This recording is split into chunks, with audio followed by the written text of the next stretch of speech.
chegará aos 900 metros de altura e terá força suficiente para devastar uma boa porção das Américas do Norte e do Sul. Essa onda terrível é chamada de mega tsunami. São ondas muito maiores do que qualquer coisa já vista pelo ser humano. Nossa, que coisa. Você olha e vê essa coisa imensa se estendendo 900 metros para o alto. Imagine uma montanha, é uma montanha em movimento.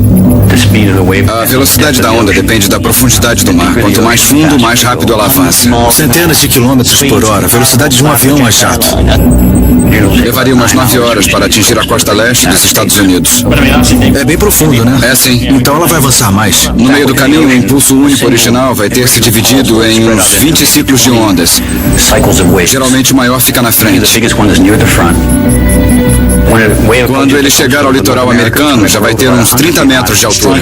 Vai atingir toda a borda ocidental do Atlântico Norte. Uma coisa assustadora. Desde o Canadá, passando pelos Estados Unidos e pelo Caribe até o Brasil. Umas ondas enormes. Seria um acontecimento capaz de mudar a história.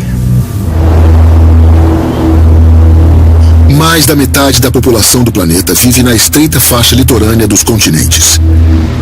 A área costeira mais densamente povoada dos Estados Unidos, que vai de Boston à cidade de Washington, estaria no caminho direto da mega tsunami, que poderia pôr em risco milhões de vidas e também a estabilidade da economia global. Se atingisse a cidade de Nova York, a mega tsunami ameaçaria o maior polo econômico dos Estados Unidos e um dos maiores do mundo, além da maior bolsa de valores do planeta. O cenário pessimista projetado por Steven e Simon chega a parecer difícil de acreditar, mas os dois argumentam que a ameaça é verdadeira e foram buscar evidências disso nos recantos mais remotos do planeta. São corais fossilizados, material descoberto nas profundezas do oceano, pistas enigmáticas achadas em cavernas, ferimentos na superfície do planeta. Tudo corrobora a tese dos estudiosos e aponta para o desastre apocalíptico de proporções históricas.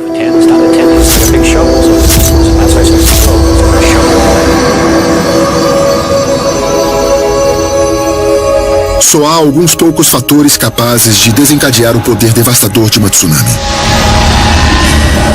O mais óbvio de todos é o impacto de asteroides, como um que foi batizado de Eltanin. Há mais de 2 milhões de anos, o asteroide Eltanin se chocou contra a superfície da Terra, perto do litoral do Chile. Com a força de uma bomba cósmica.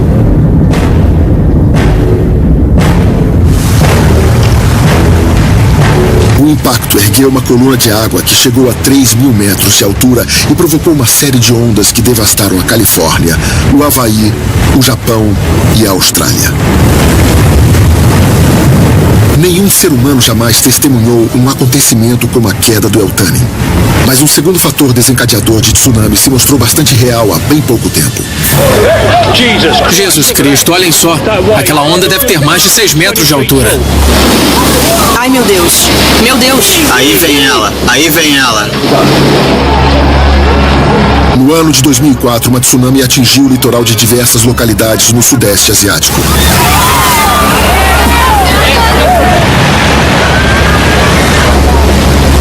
Em questão de horas, mais de 250 mil pessoas foram mortas.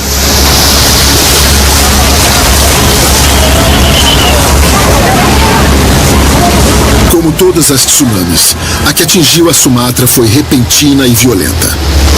E a sua origem estava oculta, uma bomba relógio enterrada nas profundezas da Terra.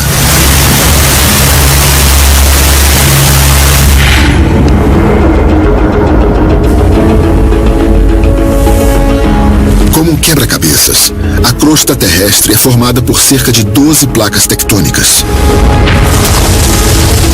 Essas placas flutuam e se deslocam sobre um núcleo derretido, o tempo todo pressionando e deslizando uma contra a outra.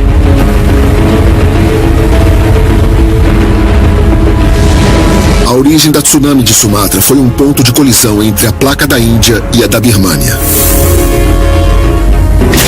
Uma das placas havia mergulhado fundo por baixo da outra, mas a pressão ficou grande demais. Gradualmente a pressão vai aumentando. A placa de cá quer avançar, mas ela fica presa. E depois de 200 anos nesse impasse, uma hora ela diz, chega. E os séculos de atrito são liberados de uma vez. Quando as duas placas se soltaram, uma foi para baixo e a outra entortou para cima. A carga de energia liberada com isso foi 23 mil vezes maior que a força da bomba atômica lançada em Nagasaki. A onda inicial tinha centenas de quilômetros de comprimento, acompanhando a rachadura feita no leito do oceano. Quando atingiu a Terra, ela avançou e recuou. E avançou e recuou repetidas vezes durante horas com uma força descomunal.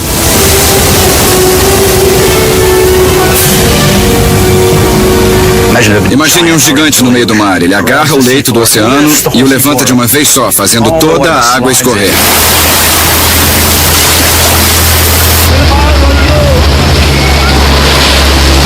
E ela vai carregando um monte de coisas sólidas junto. Pedra, areia, carros. As pessoas morreram esmagadas, basicamente.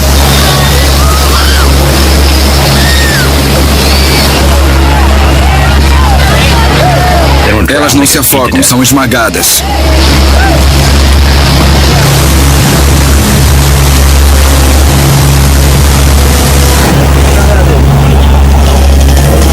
A tsunami de 2004 foi devastadora.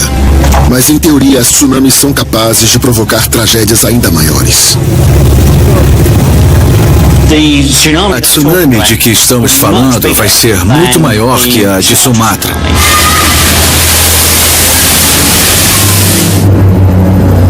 Estamos falando de uma faixa litorânea que vai ficar parecida com o que vimos em Sumatra. Uma faixa de devastação que vai chegar a até 3 quilômetros da praia.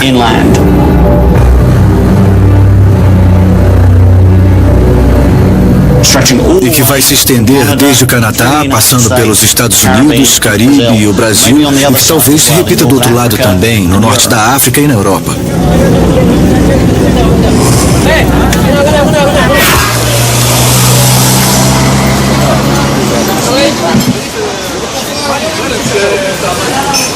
A ameaça de tsunami que Simon e Steven estão prevendo não virá do impacto de um asteroide e nem de um terremoto. Eles suspeitam que a onda gigante terá origem na ilha de La Palma.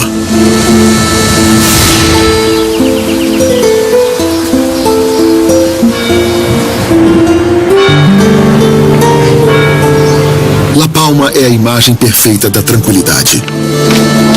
A ilha tem menos de 100 mil habitantes que ocupam povoados e cidadezinhas incrustados à sombra da paisagem majestosa. Mas a beleza de La Palma abriga um perigo oculto. O terço mais ao sul do território da ilha é dominado por um vulcão muito antigo, o Cumbre Vieja. O Cumbre Vieja não se parece com um vulcão típico. Não se vê o grande cone da cratera. Em vez disso, o vulcão se estende por uma longa cordilheira pontilhada de fissuras e crateras menores. Formado ao longo de centenas de milhares de anos, o Cumbre Vieja não parece muito ameaçador. Mas Simon Day e Stephen Ward acreditam que ele seja uma bomba relógio engatilhada e pronta para provocar a mega tsunami. Como isso é possível? Como um vulcão seria capaz de desencadear uma força oceânica tão devastadora? A possibilidade do Cumbre Vieja provocar uma tsunami gigante está ligada ao deslocamento da lateral do vulcão que cairia no mar. A tsunami seria gerada por uma porção enorme de rocha. Essa parede lateral tem aproximadamente 24 quilômetros de extensão por 24 de largura, com uma espessura de 3 quilômetros. E embora pareça estável, no momento em que se descolar, vai ser a toda velocidade. No auge da explosão, o flanco da cordilheira poderá se deslocar a 50 ou 100 metros por segundo. É a velocidade de um trem expresso. Simon Day e Stephen Ward estimam que a explosão final do Cumbre Vieja será precedida por semanas de acontecimentos violentos. Fissuras ao longo do cume lançarão colunas de cinzas capazes de escurecer o céu. A lava transbordará pelas encostas íngremes, indo desaguar no mar fervente. Incêndios devastarão as florestas, deixando a paisagem esturricada. Os terremotos sacudirão toda a área, destruindo povoados e cidades. E então, no começo, muito lentamente, uma porção de até 500 quilômetros cúbicos da ilha irá se descolar do resto. E assim a onda nasce. Uma cordilheira de água que se ergue a até 900 metros da superfície do mar. Em questão de minutos, a maior parte das Ilhas Canárias será devastada. Uma hora depois, a mega tsunami irá devastar partes do norte da África e da Europa. Ainda no mesmo dia, a América do Norte, o Caribe e a América do Sul serão atingidos por ondas monstruosas. A lava descerá por essa encosta até É o mar. difícil imaginar que uma ilha vulcânica seja capaz de desencadear uma mega tsunami.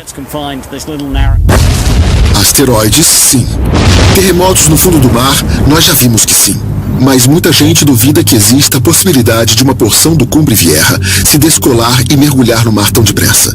Será que uma calamidade assim é mesmo possível?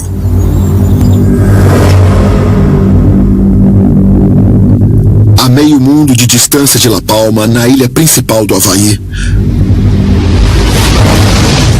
uma série de acontecimentos misteriosos está servindo para mostrar que a ameaça de La Palma faz sentido.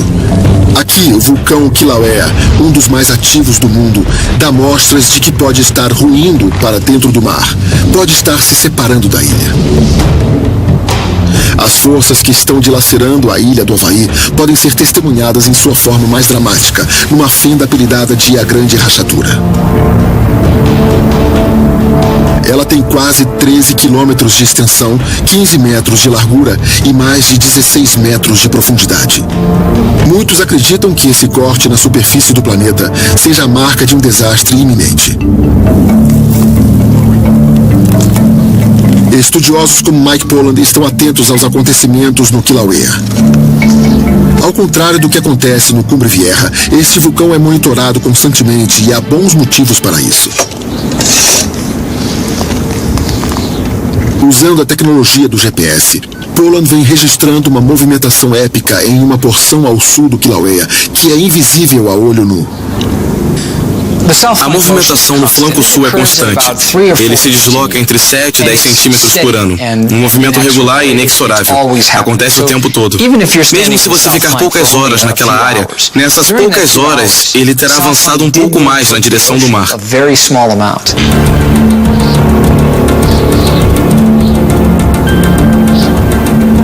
O deslocamento do flanco sul do vulcão é regular como os ponteiros de um relógio. Mas há pouco tempo os cientistas descobriram que porções inteiras de montes como o Kilauea e o Cumbre Vieja também podem se deslocar de forma repentina e rápida. Em novembro de 2000 foi reconhecido pela primeira vez o que chamamos de terremoto lento ou silencioso. Nós observamos o flanco sul inteiro do Kilauea deslizando cerca de 5 centímetros na direção do mar num período de 24 a 36 horas. Estamos falando de um flanco de montanha, milhões de toneladas de rocha se deslocando em massa para o oceano. É uma velocidade incrível, muito rápida. 7 dias por semana, 24 horas por dia, o Kilauea está sob vigilância constante de um amplo sistema de sensores automáticos.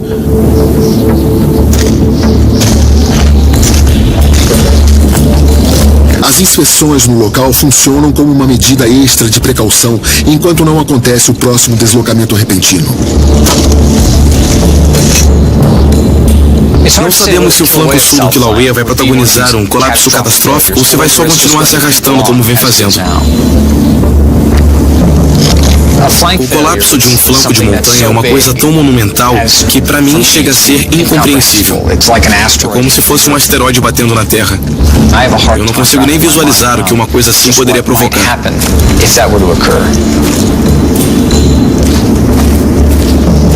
Embora seja um cenário difícil de imaginar, existem sinais indicando que o colapso de porções das montanhas do Havaí já aconteceu no passado e que desencadeou ondas gigantes.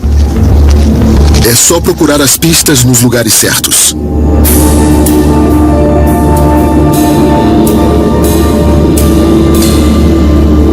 Na ilha de Lanai, em encostas de montanhas muito longe do litoral, a mais de 300 metros acima do nível do mar, os pesquisadores encontraram recifes de coral.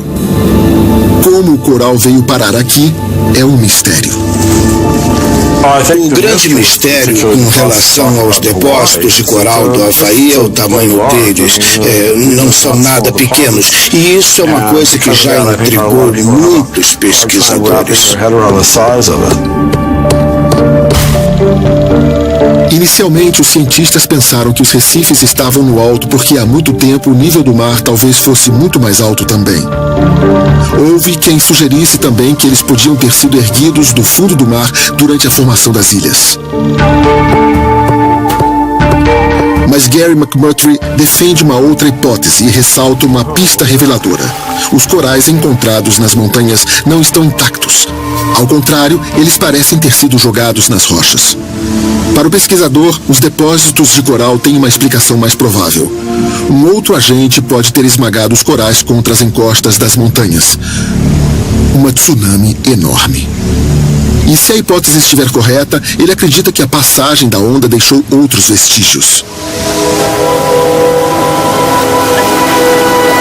No leito do oceano em torno do arquipélago havaiano, os cientistas descobriram um grande monte submarino, uma formação geológica de mais de 8.300 quilômetros cúbicos. Inicialmente, eles pensaram se tratar de uma montanha submersa. Mas hoje, a tese mais aceita é a de que o monte foi formado pelos restos de um deslizamento vulcânico. Para ter uma ideia da escala desse deslizamento, vamos relembrar a erupção do Monte Santa Helena, nos Estados Unidos. 18 de maio de 1980, por volta das 8h30 da manhã, o Monte Santa Helena explodiu numa erupção violenta. Foi a erupção vulcânica que mais fez vítimas na história dos Estados Unidos. E ela também desencadeou o maior deslizamento vulcânico de que se tem registro no país.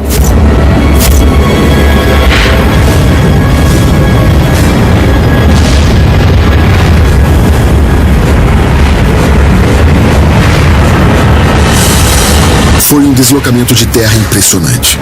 Mas o deslizamento ocorrido na costa do Havaí foi mais de 400 vezes maior que o do Monte Santa Helena. Aqui temos o local do fenômeno e a onda inicial. Uma onda enorme atingiu a costa oeste da ilha e derrubou um pedaço enorme da ilha no leito do oceano. Uma simulação feita por computador revela que o deslizamento teria produzido uma série de tsunamis que afogaram o arquipélago havaiano. O deslizamento foi chamado de Alika 2 e Gary McMurtry suspeita que foi ele que pode ter arrancado recifes de coral inteiros do fundo do mar e esmagado contra as montanhas.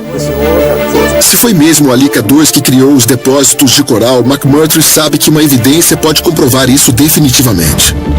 A época do deslizamento precisa ser compatível com a idade dos depósitos de coral encontrados. Para determinar a data do deslizamento vulcânico, McMurtry fez uma medição da quantidade de dejetos marinhos que se acumularam no depósito submarino ao longo dos milênios. É como se fosse poeira num piano antigo. Ela vai se acumulando. E você sabe se o piano está no lugar há muito tempo por causa da quantidade de pó que fica em cima dele. A mesma coisa vale para esses deslizamentos de terra enormes. No laboratório, McMurtry prepara pedaços antigos de coral para o processo de datação. Os corais são pesados, limpos e pulverizados. Ao comparar as datas determinadas pela pesquisa, Gary McMurtry encontrou o que estava procurando. A data do deslizamento Alika 2 coincide com as datas de muitos dos depósitos de coral. Todas as evidências apontam para a ocorrência de tsunamis muito grandes. Elas são o único fenômeno que poderia fazer algo assim. Ninguém questiona mais isso. Certamente os corais são detritos de uma tsunami. Que outra explicação haveria? Agora, pesquisadores como McMurtry já sabem como vulcões podem desencadear tsunamis. E os cientistas não param de encontrar por todo o Havaí vestígios do impacto de antigas tsunamis. McMurtry afirma que já está na hora de levarmos mais a sério as ameaças de colapsos vulcânicos como a que existe em La Palma. Os colapsos vulcânicos não vêm sendo monitorados tão bem quanto outros fenômenos. As pessoas sabem que os terremotos podem acontecer e que terremotos provocam tsunamis, mas essas tsunamis nem são as maiores que podem existir. Comparadas ao que temos estudado sobre os colapsos vulcânicos, elas são bem pequenas e nós vivemos à espera da próxima vez. O motivo que leva o flanco de um vulcão a se descolar do resto ainda é um mistério. Talvez seja só a ação da gravidade sobre a sua imensa massa rochosa. Ou pode ser que o magma infiltrado nas rachaduras acabe descolando o flanco do resto do vulcão. Na sua busca por explicações, os pesquisadores se aventuram num território onde poucas pessoas já estiveram, o coração dos vulcões.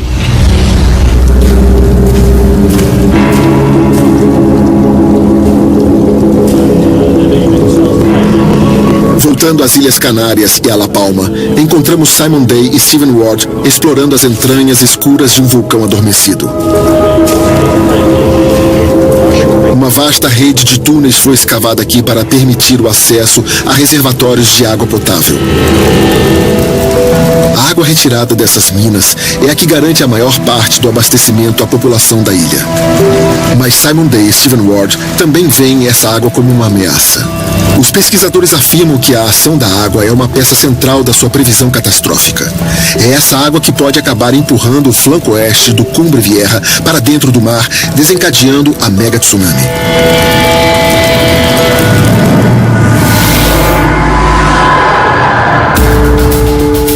O Cumbre Vieja é cheio d'água. Ela é mantida na parte alta da montanha por camadas grossas de cinza e rochas. Lençóis de lava chamados de diques aprisionam a água que se infiltra na rocha, deixando-a praticamente selada no lugar. Essa água armazenada pode se transformar numa bomba durante uma erupção futura. Esses diques dentro do vulcão armazenam a água. Quando acontecer uma nova erupção, mais magma deverá subir. E o magma desse dique novo será muito quente, chegando a mais de 1000 graus Celsius. E quando ele atingir a água, se houvesse alguma abertura, ela espirraria em forma de vapor. Mas a água está presa entre os diques. Então é como uma panela de pressão. Quando a água se aquece, a pressão aumenta. E é essa pressão extra empurrando as laterais da montanha que deverá ser a causa do colapso do flanco do vulcão. O material é muito poroso e tem muita água aqui, então quando vier o dique novo... Stephen e Simon desconfiam que a água pressurizada talvez seja só o golpe final para selar o destino do Cumbre Vieja. Isso porque o vulcão já mostra alguns sinais de que está se deslocando na direção do mar. No ano de 1949, durante mais de 36 dias, o Cumbre Vieja explodiu numa erupção violenta que abriu crateras na montanha e despejou ondas de lava dentro do mar. Ao mesmo tempo, o sul da ilha era sacudido por fortes terremotos. Como uma ferida que não cicatrizou, o Roio Negro é uma recordação impressionante da violência da erupção de 1949. Mas dentro da cratera existe uma cicatriz ainda mais profunda, embora menos óbvia. A sua porção oeste baixou consideravelmente na direção do nível do mar. Olhando para lá, você vai ver a camada amarela de cinzas com uma faixa escura na metade. Se você acompanhar a faixa escura, vai ver que de repente ela baixa cerca de 2 metros no lado oeste. O lado oeste do Cumbre Vieja parece ter se soltado da ilha.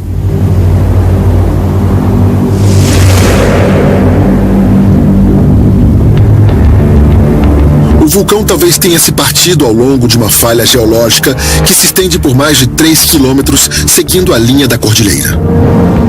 A maior parte da extensão da falha fica escondida debaixo das rochas e do cascalho, logo abaixo da superfície das antigas trilhas da região. Mas ela emerge para a superfície e se mostra em alguns trechos, e neles o cenário visto é sempre o mesmo. Do lado oeste da falha, o solo da ilha parece bem mais baixo.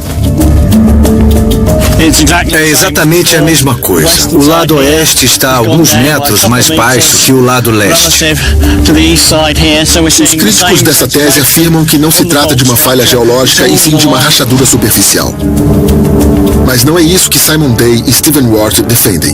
E eles mostram evidências bem convincentes. Como toda falha geológica, esta descreve uma linha contínua e direta, e o seu lado oeste está permanentemente se deslocando para dentro do mar. Ela surgiu durante o terremoto, é bem longa e reta, e quando você caminha pela extensão da falha e compara as medidas, percebe um desnível constante e sempre na mesma direção. Para um sismólogo como eu, é uma prova convincente. Se a falha, na verdade, fosse apenas uma rachadura feita pelo terremoto, Simon Day e Stephen Ward afirmam que haveria outras iguais espalhadas por toda a ilha, e a superfície do vulcão seria parecida com uma vidraça estilhaçada. Mas não é isso que vemos aqui. Na opinião desses pesquisadores, o Cumbre Vieja corre perigo. O colapso da lateral do vulcão pode não ser iminente, mas ele é inevitável. E algumas das evidências mais perturbadoras disso podem ser vistas do alto.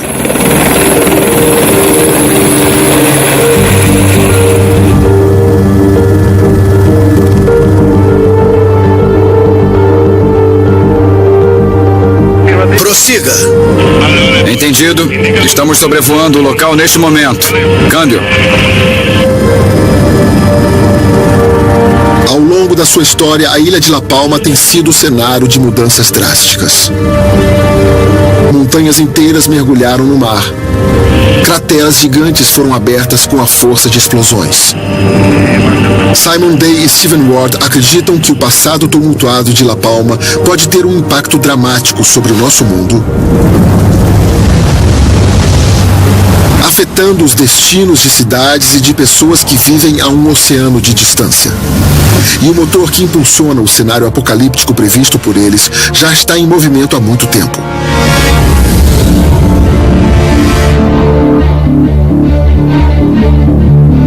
La Palma já abrigou outro vulcão chamado de Cumbre Nueva. O seu reinado teve um final abrupto e violento há cerca de 560 mil anos, modificando a paisagem da ilha. Depois do colapso, uma série de chaminés vulcânicas apareceu, criando 3 áreas chamadas de rifts. A lava que se derramou dos novos rifts formou o que hoje é o Cumbre Vieja. Esses anos de formação do Cumbre Vieja são cruciais para os estudos dos pesquisadores Simon e Stephen. Isso porque a face oeste da nova montanha formou-se em cima de um monte de detritos, os restos do colapso do Cumbre Nueva. Por isso a região é instável desde que apareceu. E o que complica ainda mais a situação é que os rifts originais sofreram transformações com o tempo. Primeiro, o rift noroeste tornou-se inativo, logo seguido pelo rift nordeste. Hoje, a região que se estende de norte a sul é a única que resta em atividade e a única via de escape para as erupções, o que ameaça partir a ilha ao meio. Esse padrão de redução de áreas de escape é muito comum nos registros geológicos em períodos que antecedem os colapsos vulcânicos. Estamos sobrevoando agora o Rift Norte-Sul, o único que está ativo hoje. Lá embaixo estamos vendo as crateras Roio Negro, Nambroque. Elas delineiam uma faixa vertical de chaminés vulcânicas que se formou nos últimos milhares de anos e foi parte dessa reconfiguração do vulcão. A reconfiguração parece um sinal de que há um colapso a caminho. O padrão que vemos nessas ilhas vulcânicas é uma reestruturação básica que reduz o número de áreas de escape antes da ocorrência do colapso. Para os pesquisadores, o rift ativo está funcionando como uma escavadeira que empurra o lado oeste da ilha para dentro do mar. O impacto é muito grande. Eu passei anos criando modelos dessa paisagem no computador. É incrível olhar para ela assim ao vivo. Ali está. É fantástico, fantástico. As evidências reunidas em campo apontam claramente para uma ameaça real. Em alguma erupção futura existem chances de o Cumbre Vieja desabar catastroficamente. E se isso acontecer, todo o flanco oeste vai cair no mar. Mas será que isso vai desencadear uma mega tsunami capaz de devastar praias do outro lado do mundo? Como calcular o impacto de uma onda que nunca foi vista por ser humano algum?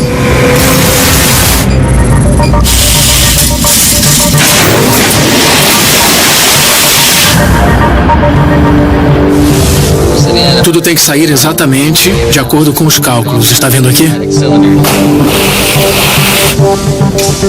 O laboratório Hinsdale de pesquisa de ondas na Universidade do Estado do Oregon tem um dos maiores geradores de tsunami em operação no mundo. Especialistas em tsunamis como Herman Fritz vêm até aqui para ver o que jamais foi visto. É comum que um especialista em tsunamis como eu nunca chegue a ver uma de verdade, por mais pesquisas de campo que faça na vida.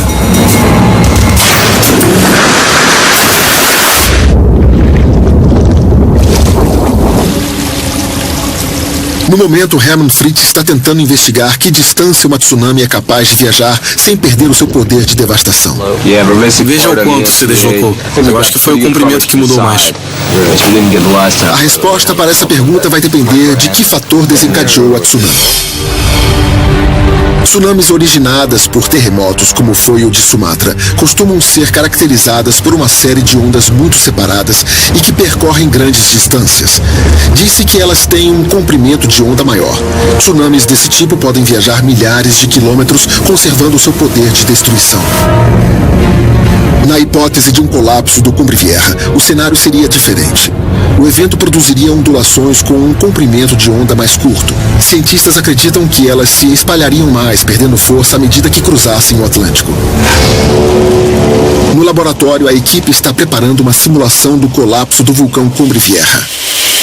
Será que a tsunami formada por ele vai conservar energia suficiente para destruir cidades distantes? Tudo certo, lançamento preparado.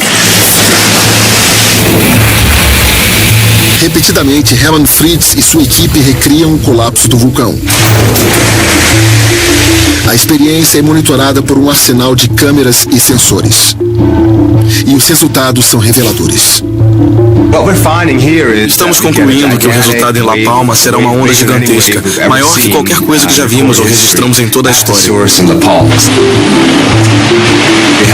Se o flanco oeste entrar mesmo em colapso de uma vez só e em grande velocidade, a onda formada no local será muito grande. Inicialmente, a experiência de Fritz parece confirmar o cenário apocalíptico previsto por Simon Day e Stephen Ward. Mas há um detalhe extra. Os resultados revelam que à medida que a onda original se afastar de La Palma, ela formará dezenas de outras ondas. E à medida que se alastrarem, essas séries de ondas perderão força rapidamente. E quando elas alcançarem as praias distantes do Atlântico, nós teremos uma série de ondas atingindo a costa leste americana, mas elas provavelmente serão muito menores que a onda original formada em La Palma. A altura muito possivelmente deverá ficar em alguns poucos metros, e o efeito não vai ser necessariamente catastrófico.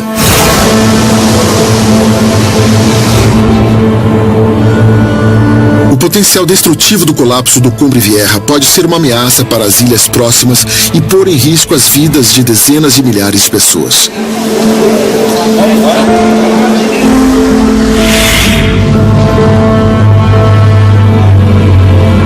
Mas será que a onda vai ter mesmo perdido força quando chegar ao litoral da América do Norte? Simon Day e Stephen Ward não apostam nisso. Eles acreditam que as previsões pessimistas das suas simulações feitas em computador estão mais próximas da realidade. Aqui é o Caribe. O argumento dos dois é que os tanques simuladores prestam uma ajuda valiosa, mas não podem ser comparados à complexidade de fatores levada em conta pelo computador. Eu trabalho com simulações físicas, ou seja, que usam meus melhores conhecimentos de leis da física, como gravidade, atrito e resistência do vento. Basta inserir esses dados no computador e pronto. É impressionante ver a extensão do impacto. Nós já enfrentamos críticas ao nosso trabalho nesses anos todos. Se o volume for o que estimamos e se a velocidade for chegar ao número que estimamos, a minha aposta continua sendo a mesma. A segurança de Simon e Steven não é simplesmente uma questão de bravata. Eles acreditam que o seu modelo computadorizado oferece uma previsão de futuro realista porque já realizaram com sucesso nele simulações de eventos ocorridos no passado. No dia 13 de março de 1888, em Papua Nova Guiné, aconteceu a erupção violenta de um vulcão na ilha de Ritter. A explosão descolou uma porção de 1,5 km da lateral da montanha e a lançou no mar, no maior episódio de colapso vulcânico lateral já registrado. O colapso desencadeou uma série de ondas com cerca de 15 metros de altura que devastaram praias a centenas de quilômetros de distância. A simulação computadorizada feita por Simon Day e Stephen Ward corresponde aos relatos de testemunhas da época com uma precisão impressionante. E não é só isso, o modelo indica que tsunamis com comprimentos de onda mais curtos são capazes de manter a sua energia ao longo de grandes distâncias. Então, se aplicarmos essa simulação de deslizamento... Num segundo teste, eles usam o modelo do computador para simular uma outra tsunami mais recente. Em julho de 1958, na região da Baía de Lituya, no Alasca, um deslizamento de terra jogou 53 milhões de metros cúbicos de rocha na água, criando uma tsunami. A onda investiu contra a parede oposta da enseada, chegando a uma altura máxima de 524 metros e disparou pela baía a velocidades que alcançaram a marca dos 96 km por hora. Novamente, os computadores de Stephen Ward e Simon Day reproduziram com precisão os acontecimentos. O modelo de computador funciona bem. E isso nos dá confiança de que as nossas previsões estão certas sobre o tipo de tsunami que um colapso de La Palma seria capaz de produzir. Se o colapso do Cumbre Vieja vier mesmo a acontecer, o episódio nos deixa uma questão importante. O que nos restaria fazer diante de uma catástrofe desse porte?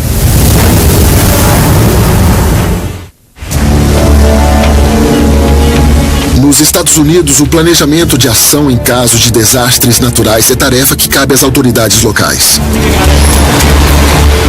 Na cidade de Nova York, o alarme de desastre soaria primeiro aqui.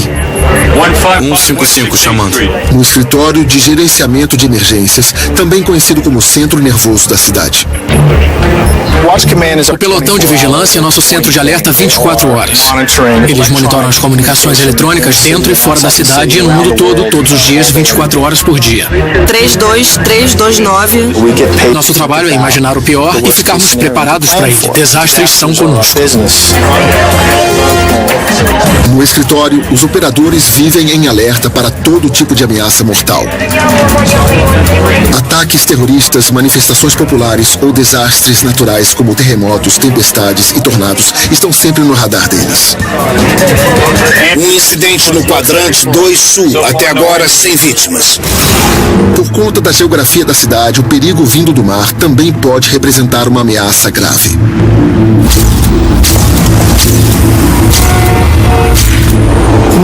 A cidade de Nova York tem mais de 8 milhões de pessoas vivendo numa área de 777 quilômetros quadrados. Ela é formada por 3 ilhas e uma península que ficam 15 metros acima do nível do mar. Estamos vulneráveis.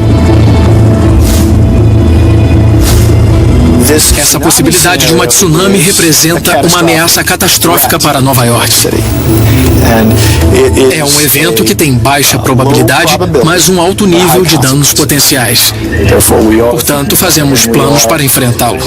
Nós o assumimos como problema nosso. Se o Cumbre Vieja entrasse em erupção e a ilha de La Palma fosse sacudida por terremotos, as equipes de emergência de Nova York teriam um dilema complicado nas mãos. Seria indicado iniciar uma evacuação da cidade? E quando? Os habitantes das áreas mais baixas da cidade, como boa parte do Brooklyn, do Queens e de Lower Manhattan, estariam mais vulneráveis à ação das ondas.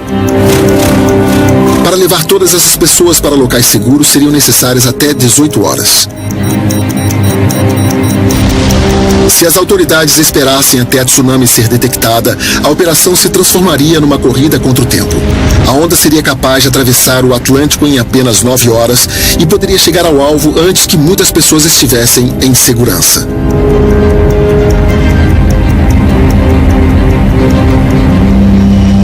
Por outro lado, se a ordem de evacuação fosse dada cedo demais e a erupção do Cumbre Vieja não chegasse a provocar o colapso, o custo financeiro desse alarme falso seria exorbitante.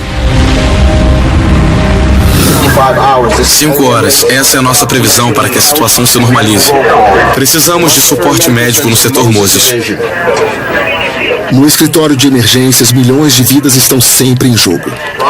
Estamos providenciando. E uma operação de evacuação seria o teste máximo da sua competência. Dar uma ordem de evacuação é uma das decisões mais difíceis que um prefeito pode tomar, principalmente em Nova York, porque vai afetar as vidas de milhares, milhões de pessoas.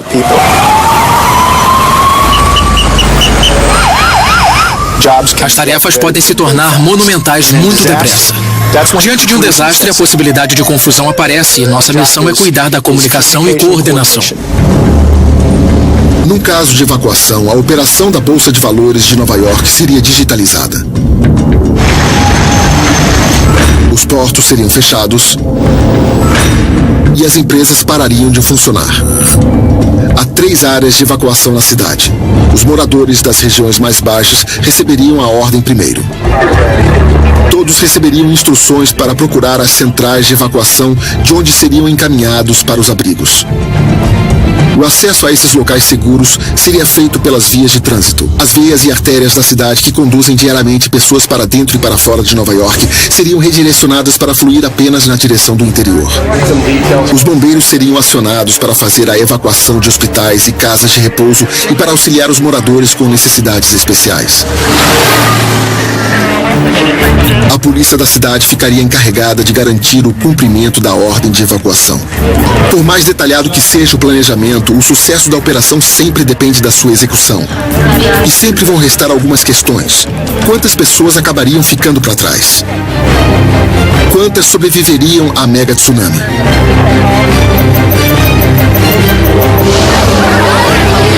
Aí vem ela, aí vem ela.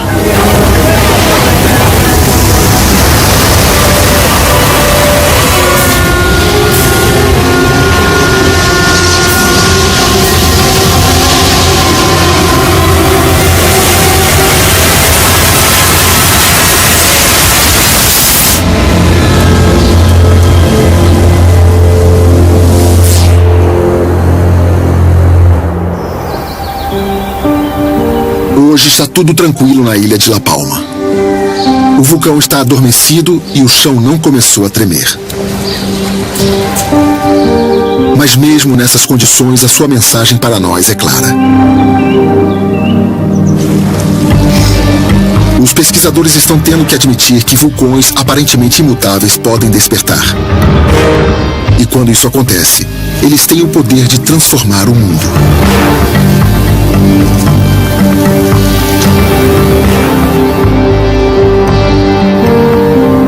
Será que uma erupção futura será capaz de provocar um colapso catastrófico do Cumbre Vieja?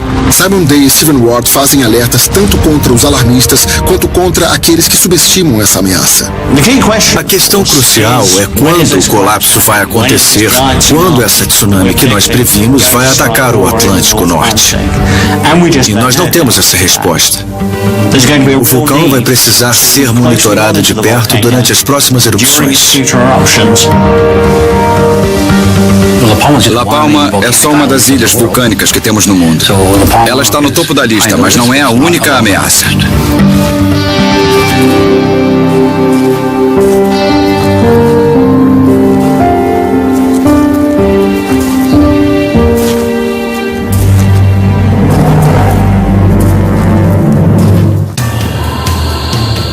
Quatro quilômetros abaixo das ondas. O maior desafio era a profundidade. No fundo do Atlântico, investigadores buscam os restos do voo 447 da Air France.